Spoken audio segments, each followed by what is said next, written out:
Welcome to our channel. Today we how to set up Decentraland wallet connection for land purchases, quick tutorial step by step clearly. To set up your Decentraland wallet connection for land purchases, begin by choosing a compatible wallet.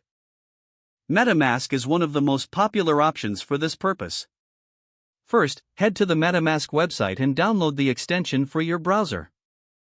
Once installed, click on the MetaMask icon to open the wallet interface.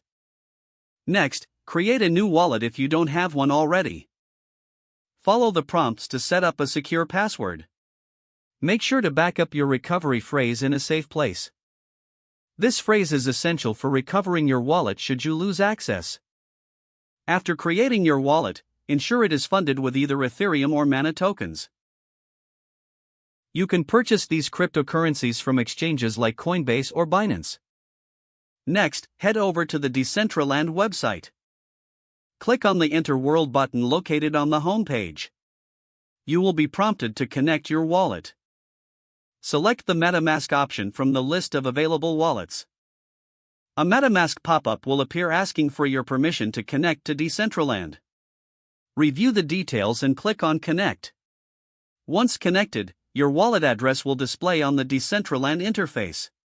Now you are ready to explore the platform and search for available land parcels. When you find a parcel you wish to purchase, simply click on it for more details. Check the price and any other relevant information before proceeding. If you decide to make the purchase, click on the Buy button. A transaction confirmation will pop up in your MetaMask wallet. Review the transaction details and confirm the payment. Once the transaction is confirmed, the land will be added to your wallet. You can now manage your land holdings directly through Decentraland. Congratulations, your wallet is successfully set up for land purchases.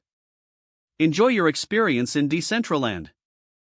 If the page does not load, refresh the browser or try again in a private or incognito window. Make sure you are using the correct email address, then retype it carefully to avoid small typos. Don't forget to like this video and subscribe to our channel for more step-by-step tech guides.